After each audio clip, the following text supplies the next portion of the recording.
Well, the hoax heard round the world is finally going to trial.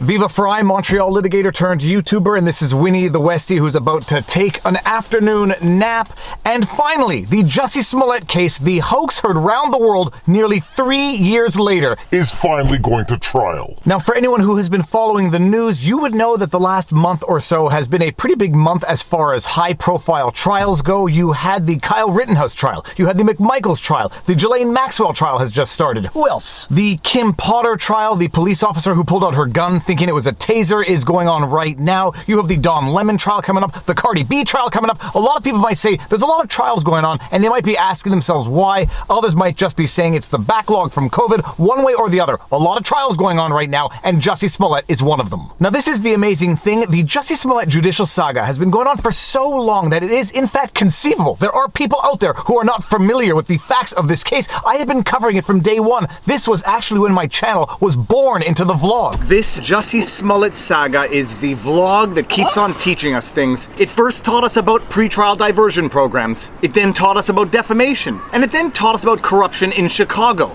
I'm just kidding. We all knew about corruption in Chicago.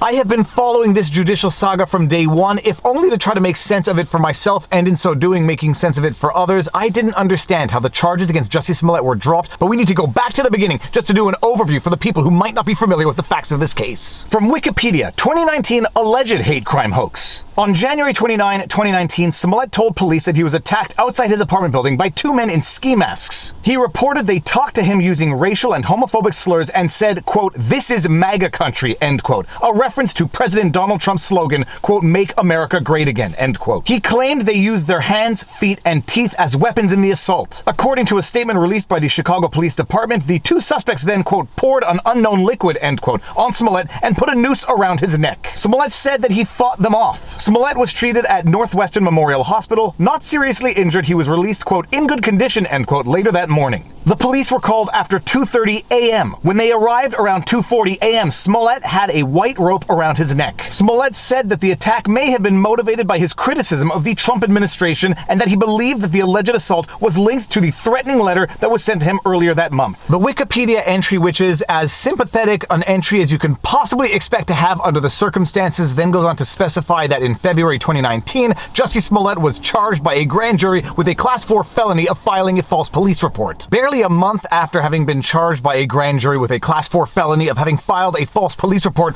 all the charges against Jussie Smollett were dropped. The charges against Jussie Smollett, who some feel tried to cause a race war in the United States, were dropped in exchange for Jussie Smollett forfeiting his $10,000 bond and agreeing to perform 16 hours of community service. Breaking news that the FBI and the Department of Justice are now looking into the circumstances of the dismissal of charges against your client. Does that concern you? Not at all. I mean, we have nothing to be concerned about because there was nothing on our end to request this, to do anything improper, and to my knowledge, nothing improper was done. But the twists and turns of this story are by no means over. Shortly after the charges against Jussie Smollett were dropped, the city of Chicago filed a civil suit against Jussie Smollett to recoup the additional costs incurred by the city in investigating what now turned out to be a hoax hate crime. Jussie Smollett, if you can believe this, actually countersued the city for malicious prosecution. His counterclaim for malicious prosecution was itself dismissed, and in June 2019, he was again indicted by a special prosecutor who had been appointed to the case. Jussie Smollett tried to argue that he could not be indicted again because it would violate the principle of double jeopardy, to which a judge said, no, you can in fact be indicted yet again, and now he is going to trial on those charges. Oh yes, and one final parenthesis before getting into the actual trial update. It turns out that the alleged hoax, the alleged hate crime, was allegedly perpetrated by two brothers,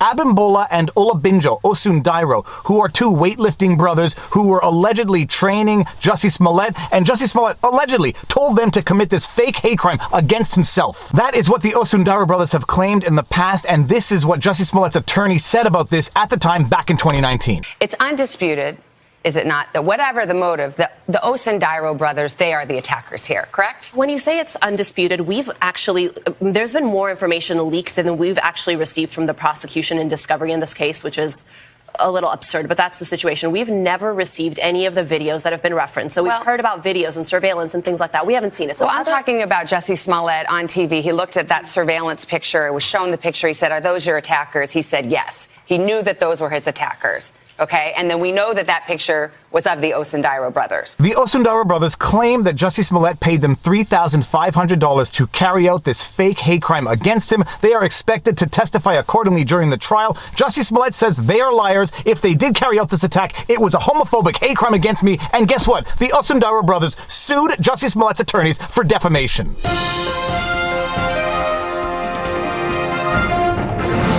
The Osundairo brothers sued Jussie Smollett's attorneys for defamation and for false light for public statements the attorneys made, accusing the Osundairo brothers of having carried out a homophobic hate crime, of having dressed in whiteface to carry out that alleged homophobic hate crime, and for revealing their sexual orientation. The federal lawsuit alleges defamation and false light by attorney Tina Glangian for saying, among other things, that brothers Olabinjo and Abimbola Osundairo attacked the Empire actor and dealt steroids, and, quote, inferring, end quote, that Abimbola engaged in sexual relations with the actor. Now, as far as I understand, subject to confirmation, I'm fairly certain that the defamation case against Tina Glangian and Mark Garagos has been put on hold pending a resolution of the criminal trial, which started yesterday, which is the perfect segue, I guess, into the criminal trial. Let's get into it. From ABC 7 Eyewitness News, Jussie Smollett trial continues with prosecution expected to bring CPD, Chicago Police Department officer, as first witness. Jussie Smollett lawyer says there was nothing fake about the alleged Streeterville attack that left actor bruised. For whatever the reason, unlike with the Rittenhouse or the McMichaels trial, Jussie Smollett's trial is not being live broadcast on television or on the internet, so we're sort of playing catch up the day after. But what happened on day one? Well, the jury was seated. Smollett's trial began Monday, nearly 3 years after the former Empire actor reported he was the victim of a racist, homophobic attack in Chicago. By 4:30 p.m., 12 jurors and 3 alternates had been seated, made up of 6 men and 6 women, only one of them black, along with 2 female alternates. That is the demographic breakdown of the jury, at least superficially, because it doesn't mention any other races, so we don't know if there are any Hispanic or other members of the jury, but 6 men, 6 women, 1 black juror. And what can we expect by way of evidence? Well, I am sure the city of Chicago has no shortage of evidence to incriminate Jussie Smollett, and they are starting off with one of their officers. Special Prosecutor Dan Webb said in his opening statement the actor recruited 2 brothers to help him carry out the fake attack, then reported it to Chicago police, who classified it as a hate crime and spent 3,000 staff hours on the investigation. Webb was named as special prosecutor after Cook County State's Attorney Kim Foxx's office dropped the original charges filed against Smollett. A new indictment was returned in 2020. Now, the prosecution in this case, in my humble opinion, is going to have a very easy time just because the evidence is so damn damning. The hard thing in this case is going to be to steelman Jussie Smollett's defense, so let's go ahead and try to steelman what Jussie Smollett's defense is going to be in this case. Jussie Smollett is going to have to acknowledge that it was, in fact, the Osundairo brothers who carried out this attack on him. He's going to have to admit this and say this in his defense, because in the days and weeks following the event, he did in fact identify the Osundairo brothers as being the ones who perpetrated the attack. Jussie Smollett was shown surveillance footage and asked if these were the attackers. He said yes, and it turns out that those individuals in the surveillance footage were in fact the Osundairo brothers. He is going to have to maintain that the Osundairo brothers in fact carried out a racist and homophobic hate crime against Jussie Smollett. In no uncertain terms, Jussie Smollett is going to have to throw the Osundairo brothers under the bus. But there is one pesky piece of evidence in all of this, that being a $3,500 payment by check to the Osundairo brothers from Jussie Smollett that the Osundairo brothers claim was payment To carry out this fake attack. The Osundairo brothers are going to claim that that $3,500 payment was payment to carry out the hoax attack, and Jussie Smollett is going to argue that that $3,500 payment was for physical fitness training from the Osundairo brothers. So what happened is he spoke to Abel. They were supposed to train. He was delayed for 4 hours. And initially he told him, we'll still train when I get in. It's going to be a little late. When it turned out to be a 4-hour delay and he was getting in after midnight,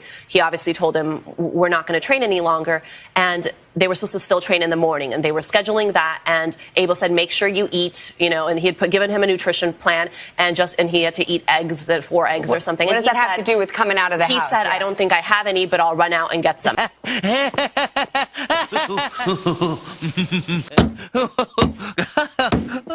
What was I laughing at now? From CTV News, lawyer Jussie Smollett's, quote, a real victim, end quote, of attack in Chicago.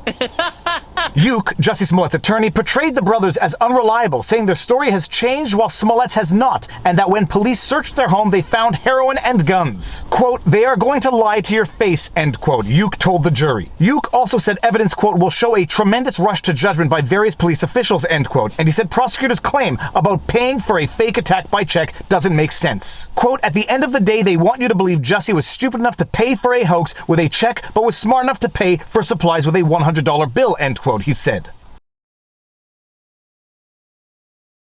This reference to the $100 bill is because the Osundaira brothers were caught on camera buying the supplies they used to perpetrate this alleged attack against Jussie Smollett with a $100 bill that they say Jussie Smollett gave them to buy the supplies in the first place. As for Uke's suggestion that another attacker may have been involved, buried in nearly 500 pages of Chicago Police Department reports is a statement from an area resident who says she saw a white man with, quote, "reddish-brown hair," end quote, who appeared to be waiting for someone that night. She told the detective that when the man turned away from her, she, quote, "could see hanging out from underneath his jacket what appeared to be a rope," end quote. Her comments could back up Smollett's contention that his attackers draped a makeshift noose around his neck. Further, if she testified that the man was white, it would support Smollett's statements, widely ridiculed because the brothers, who come from Nigeria, are black, that he saw pale or white skin around the eyes of one of his masked attackers. That is where things stand as of now, day 2 of this trial, and I don't think anything really shocking is going to occur during this trial. I think the evidence is so damning against Jussie Smollett, it would take a jury of people who are willing to believe the unbelievable to buy Jussie Smollett's defense, but we haven't seen his defense in its entirety. We can only suspect where it's going to go. But Jussie Smollett's defense is going to have to be one of 2 defenses, one being that there are actually 2 assailants out there who never got caught, white men who were out at 2 o'clock in the morning in Chicago wearing MAGA hats who actually attacked Jussie Smollett for the reasons he said they attacked him for, or 2, the Osundaira brothers did this entire thing but of their own volition. The Osundaira brothers of their own volition carried out a racist and homophobic attack against Jussie Smollett, and who knows, maybe Jussie Smollett will be able to make the evidence required in order to raise reasonable doubt in the jury.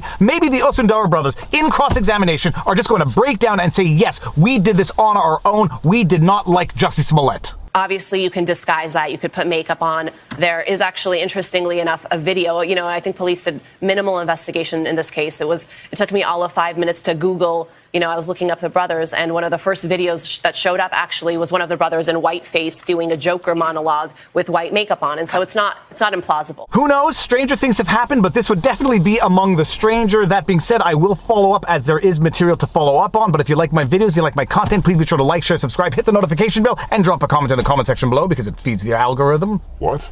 If you want to support the channel, all the support links are in the pinned comment. We've got great merch. Robert Barnes and I do weekly streams every Sunday. We do weekly streams with a guest every Wednesday called The Sidebar. If you want to find us and support us on Locals, where supporters get lots of exclusive content, you can find us at VivaBarnesLaw.locals.com. All my content is also on Rumble, so you can catch it there, but more important than anything, take care of yourselves, check in on friends and family, make sure everyone around you is doing well. Did you just burp? And now you know your vlog. Peace out.